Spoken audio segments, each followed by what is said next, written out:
Thank you and welcome for another session of RM Smart Investing. Happy New Year. It's our first session for 2023 and I'm so pleased to have you and to be part of our group. Today, what we are going to do, we're going to have a little journey through the charts for 2022. Every year, I like to look back to see what kind of year we had, where we stood, do a little analysis of, it's mostly more of a statistics. And because we always learn from our past, we always learn from what happened. And then the following 2 weeks, we will have, actually, we look forward to 2023 and the years beyond that. And we'll have our investment themes and ideas, investment ideas for upcoming year and years to come. So today will be more of a, I'd like you to use this and we'll provide the charts or the PDF for those. Of course, we always have the slides as a more of a reference, as a reference, so you can maybe save the PDF and look back to look at what was some of the strongest sectors, stronger as far as the markets, and using that as a launching board, so something that you can have some idea. So again, this is going to be more quantitative, just really looking at the data from the past. So again, it's 2022 in charts and maps. So we'll start with overall markets. I want to look at the whole futures market, every single market there is. And what we want to see is for the past year, and this is as of 12/31, end of the year, you can see there's two stories, a tale of two cities in a sense. You see in the green and in the red. And interesting thing is the best performing really market was orange juice, and orange juice was up over 45, almost 46%. Then you will see a lot of energy related, the heating oil, and then we have rough rice and natural gas. And then of course the volatility was huge. It was up big time, and then obviously it did come down, but still was a good return of 17.66%. Then, because of what happened, the themes that we've had for the last year, of course, the three major ones, I would say that I can come up with 10 things, but obviously the number one was inflation. That dictated a lot of things. And then after that, we had the invasion of Ukraine. That dictated a lot of asset classes. And we look at, for instance, in this situation, you see the food, corn, soybean oil, even live cattle. And then the third thing was the central banks to combat the inflation. And so I think there were the three major themes. Of course, we had other themes. We had, for instance, looking at the President Xi, the China story is being the national convention, going for the third round. Then we are looking at the opening and closing and the opening, the COVID story in China. Of course, the passing of the Queen in UK, which was actually very historical when you think about that. And then staying with UK, we had obviously the government debacle there, the shortest duration of prime minister. Then we moved to United States. We had the midterm elections. We go to South America, and we see that there's elections, and again it was left leaning. For instance, President Lula, becoming the president of Brazil, but then you see in Peru uprisings against the left-leaning government. So there have been that, again, from the geopolitical point of view.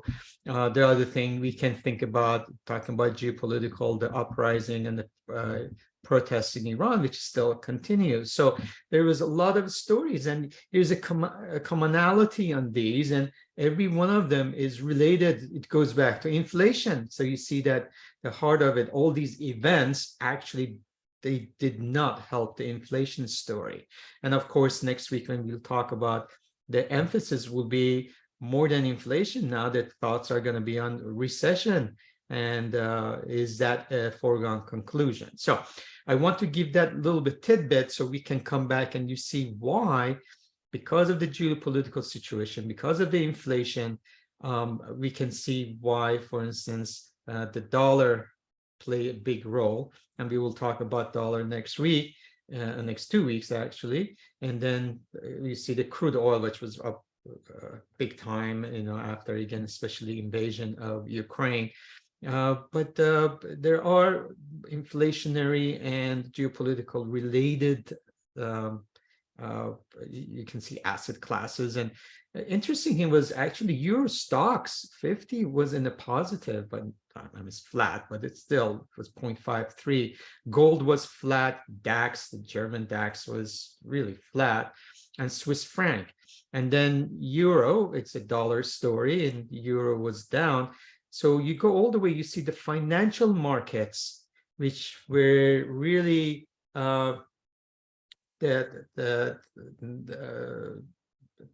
as far as, I don't want to use the victims, but of course, with all the events, what happened.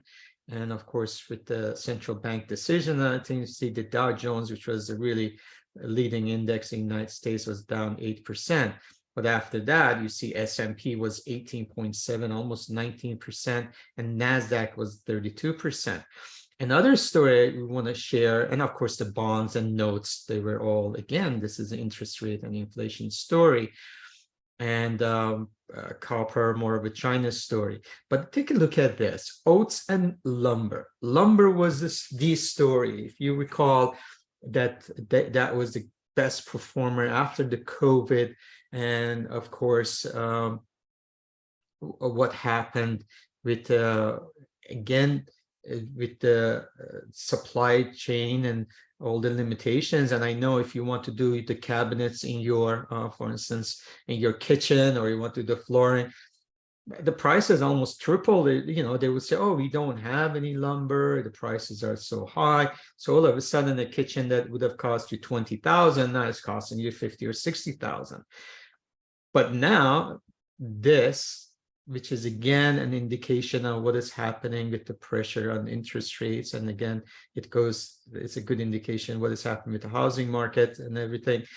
So we see how the markets can go up so much, but also everything goes back, returns to the mean. So we also had talked about oats was the best performance in 2021, and here they were down 46-47%. So these are the lessons that you don't want to be married to your position. You want to be actively managing them.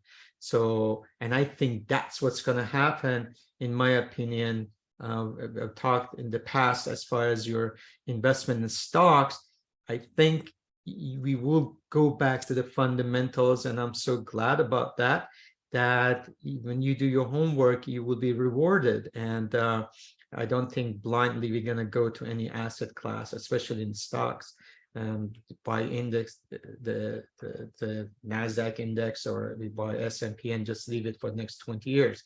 I think it will be a little more proactive, or we will look at quite a bit of the value out there that we can find. So it will be a challenging in a way of understanding the investment, so you have to do a little homework, but I think definitely will be rewarding for the people who put in the work. So, but I just want to share this with you. So the next, I want to go over every single asset class on a weekly basis.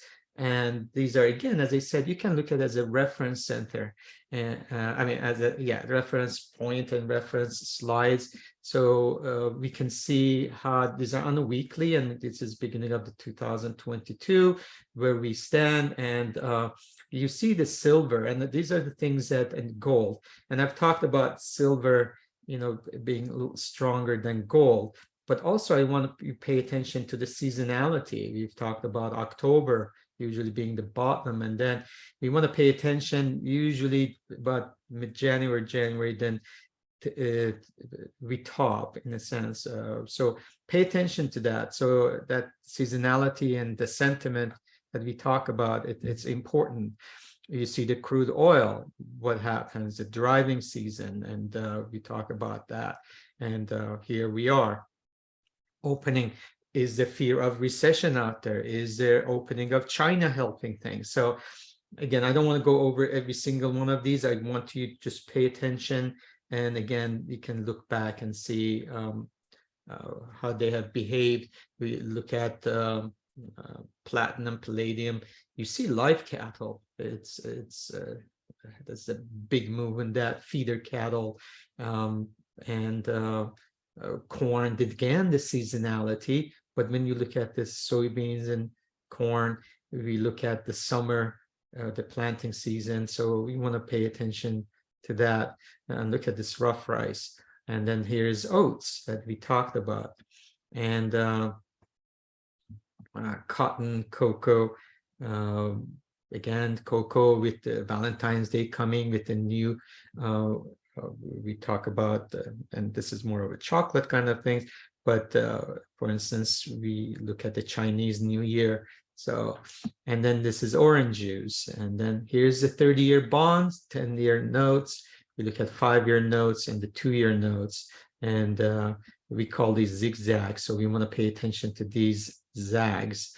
So we had the zig, or the zag is going to continue, or are we going to have stability, and the difference in those. And then these are our currencies, the dollar, and we'll talk about that in the next couple of weeks. And then the Swiss franc has been strong. So anyway, so these are on a weekly basis. Just visually, I want you as a reference point. So while you're doing your analysis, you can come back and see what happened last year. So from that, we want to go specifically look at the individual and cross currencies. And like it says year to date, it was done on January 1st. But some of the markets were like Bitcoin was open. So I want to pay attention to performance of the year. Of course, the Bitcoin was the biggest loser. It was almost 65%. And then the dollar yen, and it would have been, it was actually much higher than this. But anyway, finished the year at 13.97%. And you see pound, which actually had a nice rebound, but after the debacle with the tax decisions, and then in September, and what they were going to do, and the prime minister stepping down, so that affected. So they've had actually a rebound from that. And so let's look at the map, and I'm going to go to the major ones around the world and look at the stocks around the globe. But more than that, it's the regions, right? So we want to look at, for instance, we talk a lot about China, and we can see, in China, we have Alibaba for the year to date, that's for 12/31, was down 25.84%. But if you notice, for the last month and a half, almost 2 months, Chinese markets, and we've talked about the Chinese ETF, I was just looking at it again, it's up over 56%, the Chinese ETF that we had talked about end of October. And but you see between Japan and China, will that create opportunities? And they have in the last month or so. So the Taiwan Semiconductor, we see the commonality that a lot of energy related stocks were the big winners around the globe. There are AstraZeneca in UK, that's healthcare. But other than that, there was a majority of investments where really the best returns were in energy sector, in a basic material, and somewhat in the healthcare, as you can see. So by looking at this, and you're looking at some of these biggest, in Ireland, like Intrinsic Software, and looking at the China area, you've got Taiwan Semiconductor, Infosys, for instance, again, software in the in India, for instance. Will they offer us, or SAP in Germany, will they offer us an opportunity perhaps for this year and the years to come? And that's where your analyst has to come up and say, well, they have been really beaten up, and would we find the value, not blindly going in and saying, well, oh, because so-and-so stock is down, let's say Tesla is down 67, 70%, well, this is the time. We want to do some, again, analysis, but you can see there's quite a few. I mean, you can see a race, which is Ferrari in Italy. Oh, you know, is that going to be an interesting play?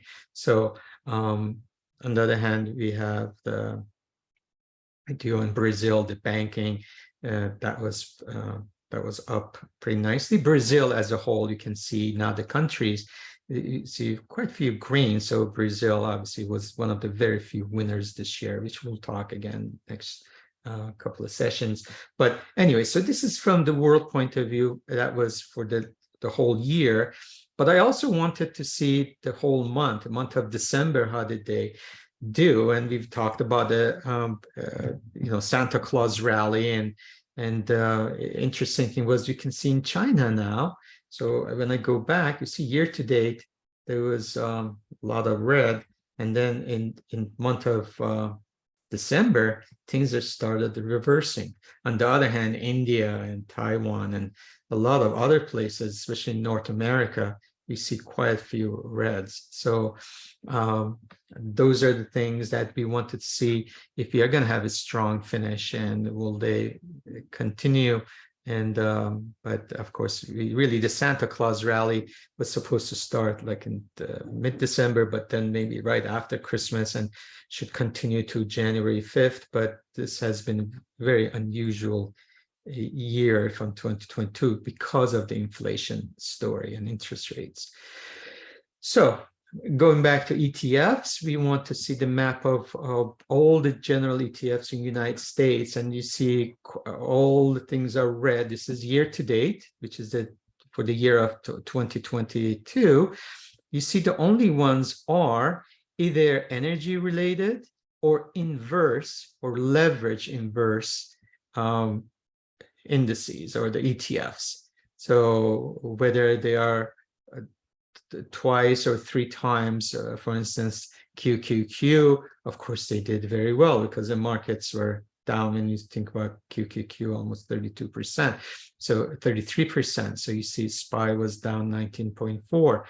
And then when we look at the large caps, the growth was down close to 30%. So, and then the gold and basically everything else is either, as I mentioned, oil and energy related, commodity related, or inverse. For instance, TBT is the inverse TLT, or the bonds, 20-year plus bonds, was up 92%. And that brings me to, again, we've talked about portfolio management, how to hedge them. That's what ETFs play a nice role when you want to, again, be proactive and try to protect yourself. So I want to look at for the whole year. Then I want to go look at the 6 months. Want to see, all right, the first, remember in March, we started having increasing the first increase of the rates, and want to see the effects, and that was aggressively done.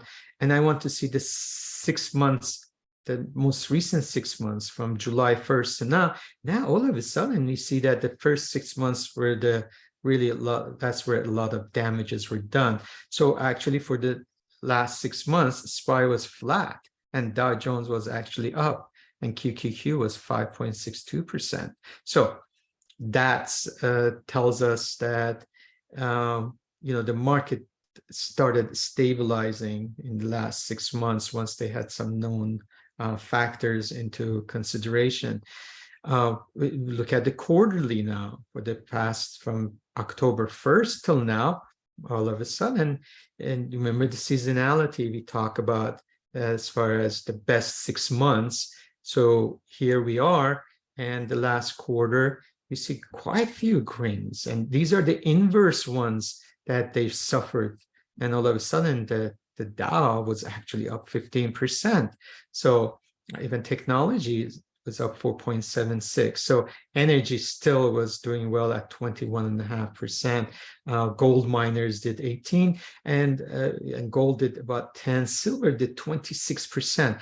Again, pay attention to the seasonality that we talk about. And I've been a big advocate of that, around end of September, October, that might be a good time to either do option strategies on silver. And then about January, mid-January or end of January, that's when I will take all, my profits in that. Even emerging markets and also major, when we talk about Europe, Far East and Australia, they actually were up. So you can see that a lot of green out there. And that's when the dollar topped really in October, when you look back, end of October or so.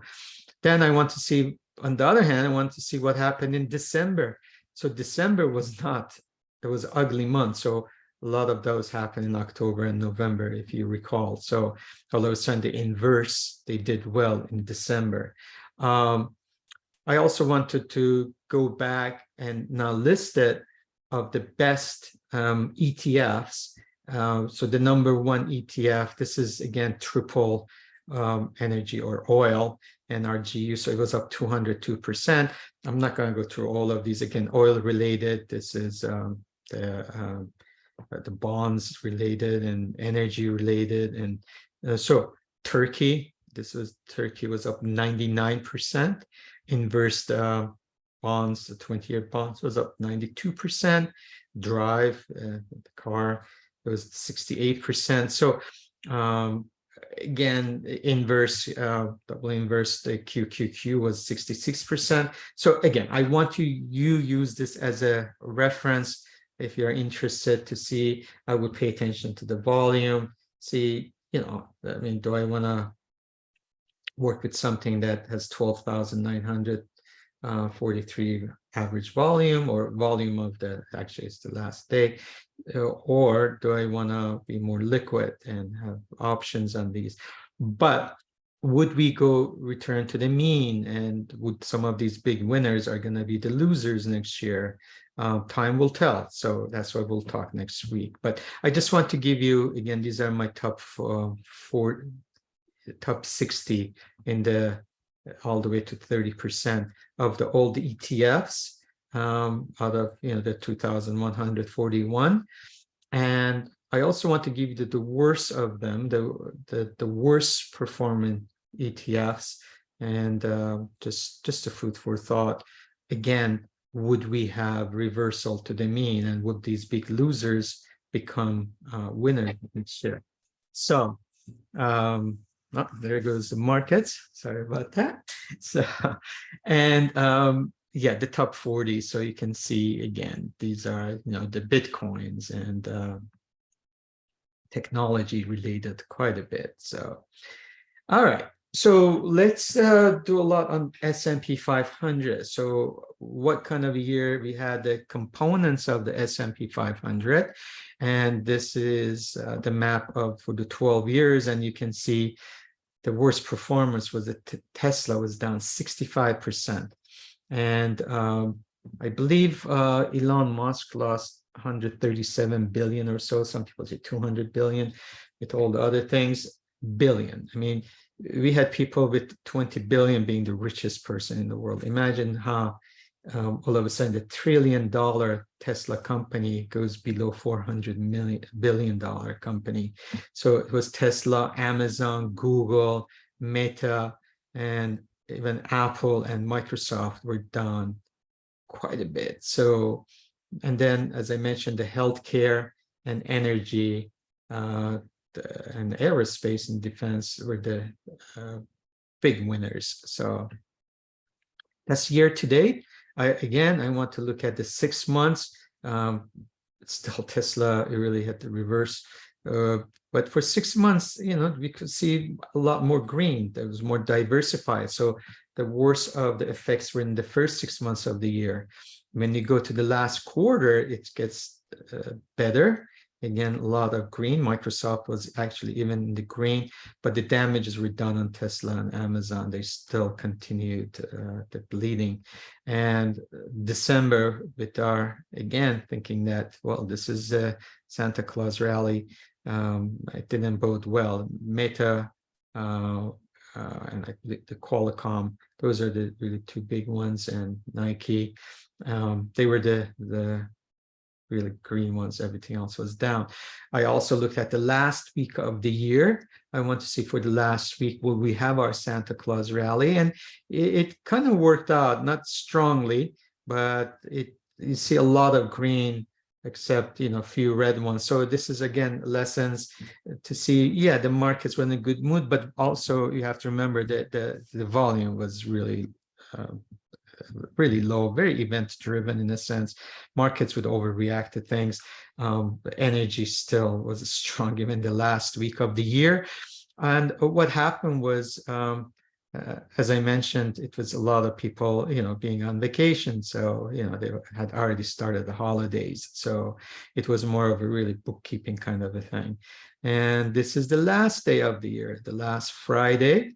And you can see again, energy continued. Tesla finally had one up day, and it was really a lot of red in the financial side and the real estate, and very much interest rate related. So so I just want to, again, these are lessons for you to actually, we can dive deeper in that, but I just want to show you how the timing of things have affected our our markets. So here I want to go and look at the S&P 500 and see what were the top return for the whole 500.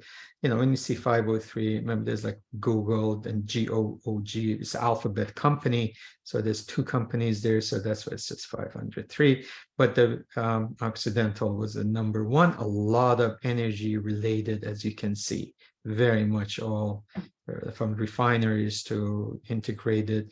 I think we had talked about Enphase, for instance, and that was up like 45%. So a lot of, again, very much energy related. Merck did very well. It's one of our dogs of the Dow. So basically, I just want to give you some ideas. So rather than you doing on your own, so you can take a look at this. We've talked about Vertex. It was up 31.5. Las Vegas Sand was actually up 28%. So we keep going, and here we continue. A lot of actually insurance companies and healthcare, they did well. The worst investment of the S&P 500 was the GNRC, which actually, incidentally, we have positions in that for our end of the year tax loss. Match.com, or we had the part of, let's see, 2, 3, 4. Yeah, 4 of these are part of our end of the year tax loss, at least in my portfolio. But these are the worst performers. Whether we will see a bounce, short-term bounce, or some of them are really, from valuation point of view, where it was unjustified what happened to them. So just to give you some ideas, keep going. There's a CarMax and the Western Digital and Netflix and Intel and Salesforce and Micron and Etsy. So these were some of the worst performing. So I also want to go look at all the Dow Jones Industrial components, the 30. The number one return was Chevron, Merck was second, Travelers, Amgen, Caterpillar, Coca-Cola. And you will notice majority of these, I think if you look at the top 12 or so, they are part of dogs of the Dow. Just a food for thought. I just want to bring this because you've talked about that. So they paid good dividends, and we'll talk about that in the next 2 weeks. But these are the best performing. But as you can see, there's only 10 in positive and 20 were in negative. So the worst performer was Intel, Salesforce, Disney, 3M, Nike, Microsoft. They all, Apple, number 23 in the performance. Okay. So we really started top down. So I want to look at the whole, the big markets, and now we are diving in. So I want to see how did the sectors do, and the sectors, we had 11 sectors, only one green, and that was energy, 40.5%, and the second one was defensive utilities. They were down only 2%. After that, the only single digit was basic material. And you could see that from our maps, how they held up. Other than that, you see the worst performer was communication services and, of course, technology. And then we go to interest-related, housing related, the real estate. So this is, and consumer cyclical. These are year to date, and that was the last week of the year, how they performed. As far as industries, so I want to look at all the industries. So what was the strongest industry? Again, energy related, of course. But the most amazing thing that, you know, people poo-poo the coal, but thermal coal, it was up 105% for the year. So we had the oil and gas drilling. And so these are the top 48 I chose. Just want to fit in here. So again, food for thought. You can go and click on the components of these and maybe find some good values. And as I mentioned, in insurance and reinsurance, actually, they did well. Insurance, property, casualties, they were up 10% in a year that the markets were down almost 20%. The worst performer, again, this is being a contrarian, maybe looking for some opportunities, well, the health information, auto manufacturers, and software, you know, in the 50s, they were down. So maybe, again, I'm looking at top down, I start with the markets. Now we go to sectors. Out of sectors, we want to look at some industries. And in the industries, then we want to look at individual stocks. So maybe we can go find, for instance, if you feel confident that auto manufacturing or in gambling, things are going to turn around, then we want to go find good values from the valuation point of view and find the strongest from relative strength in this gambling industry. Look for the stocks. All right. Next is I just want to look at the 8,381 in the FinViz as far as all the stocks that is listed.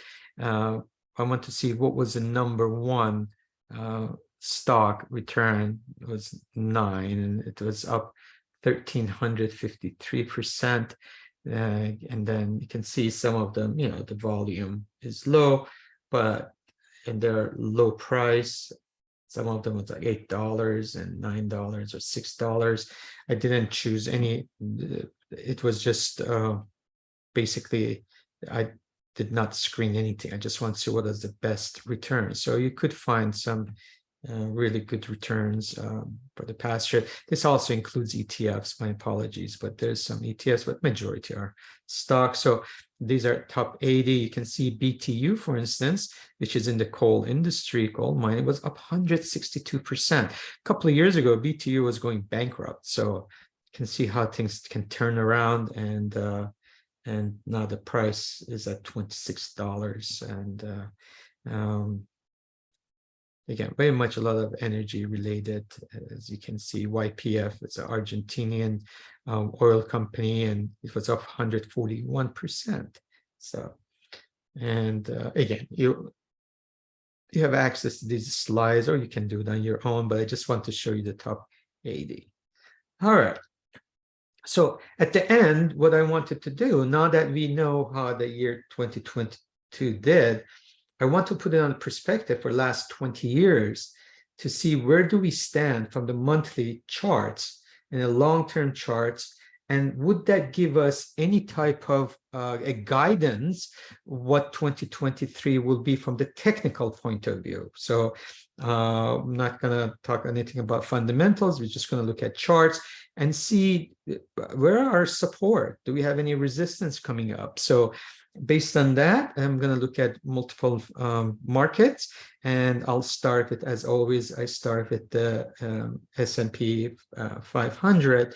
And basically, again, these are the moving averages, and they're based on monthly. So what you could notice is, you know, we look at the September, and you see the zero line is our 50-month moving average, and we talked about a 200-week moving average. So, but you see how it has been our support, And what happened as far as the march of the COVID era to 2020, look where we went on that monthly chart. We went to the 100-month moving average, bounced back, went above, again, the 50-month moving average. We tried to go break through the 65-month moving average, bounced back, and after that, it was easy sailing in a sense. And now we are back. So when we look at this, and you've heard me in the past, we talked about the 3,500, and I think in October I had mentioned, we did bounce, and that was support. Now the question is, and we'll analyze it next week or so, is this the bottom, or are we going to test this? And maybe we go back and hit the 65, or even some people think we could go down to like a 3,000 area, which is the 100-month moving average. But this is from the visual point of view, and we go back, this is 2008, the low of 2009 I want to look at is where do we stand. So this is for SPX, and you see the RSI is almost going to the mid-range. We are, momentum is down, but we're close to that 50. So once this 50 breaks above, maybe things are going to get better, but we are not there yet. So right now the momentum is toward neutral to down.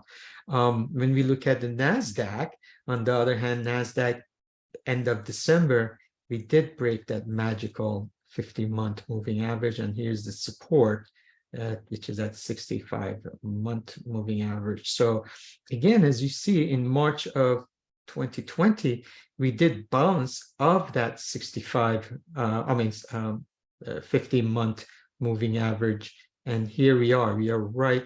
We've been kissing that a few times, and this still doesn't bode well. And I mentioned to you that the earnings season coming up in January, they are crucial because none of the analysts they really don't have a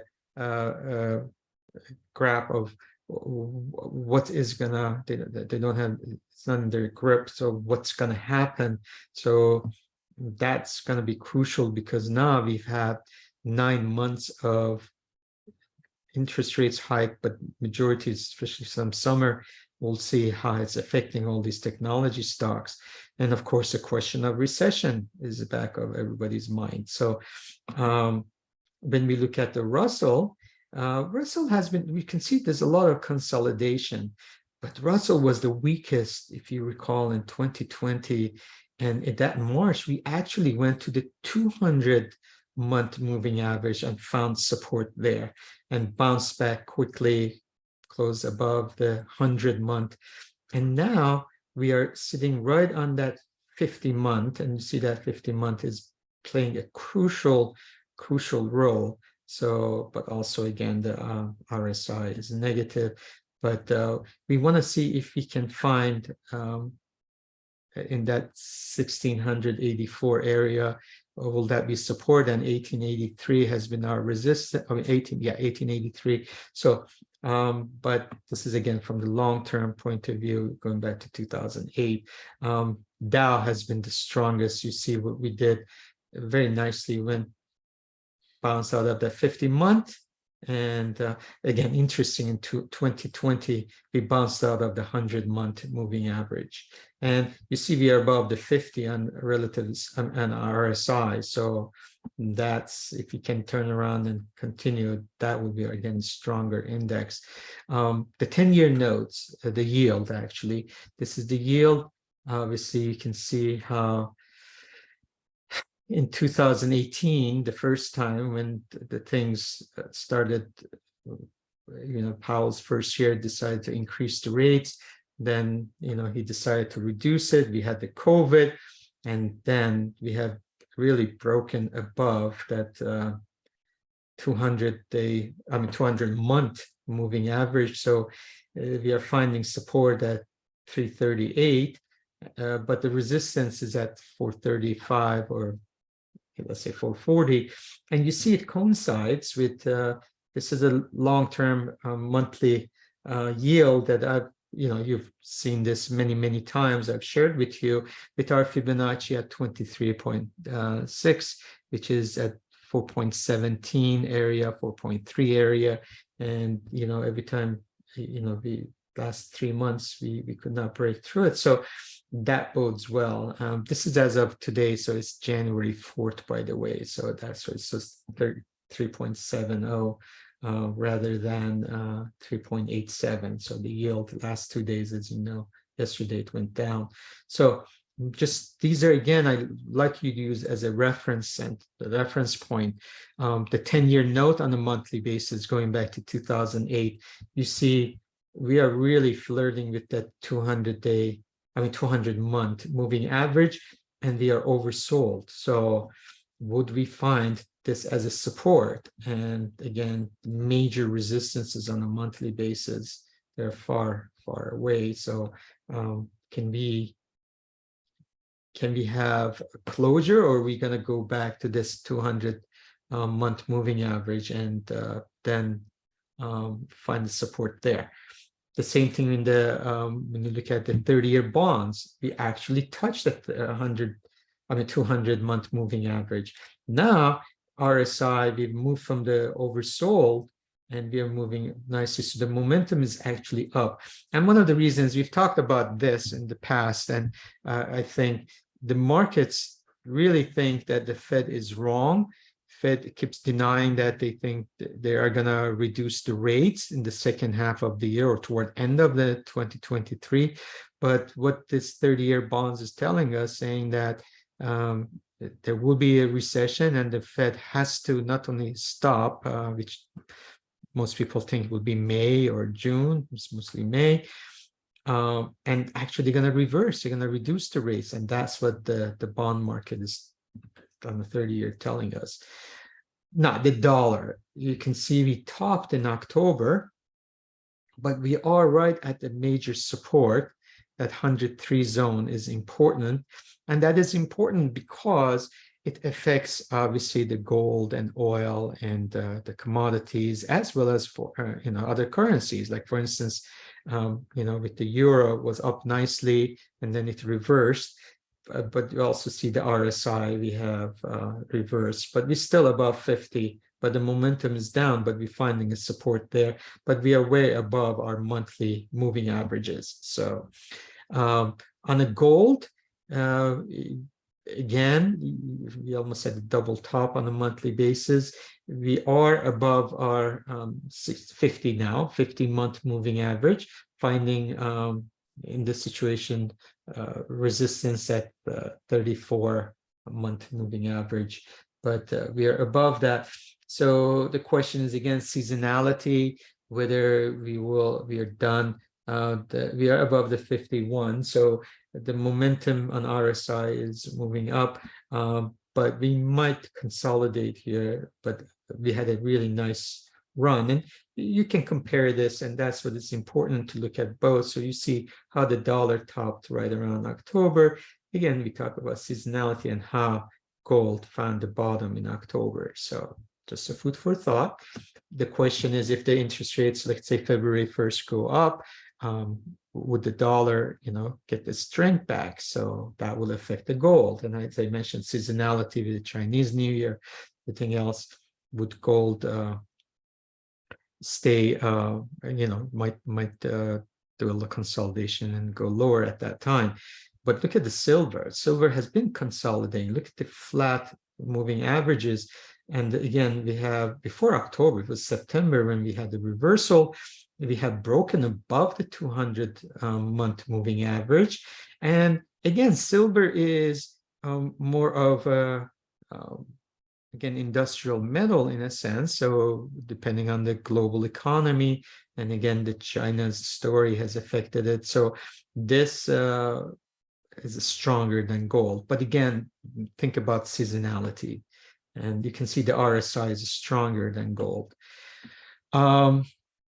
Bitcoin, we don't have a lot of history on that. As you can see, especially the futures, you see when you look at monthly, you see how violent it was, but also you see the double top, and that makes it a little more clear. and we are below all the monthly moving averages, and our well, it was used to be resistance, and now it's our support.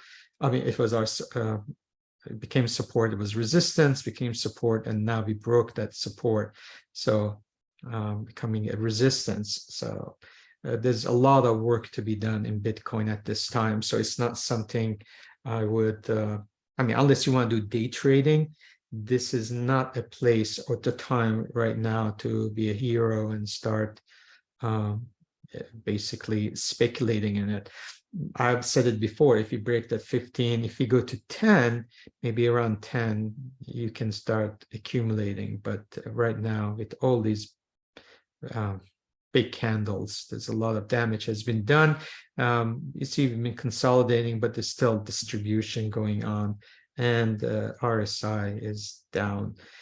And copper, again, we look at the China story, we look at dollar, we look at again the global economy, and we see that we have broken above the 200-month moving average.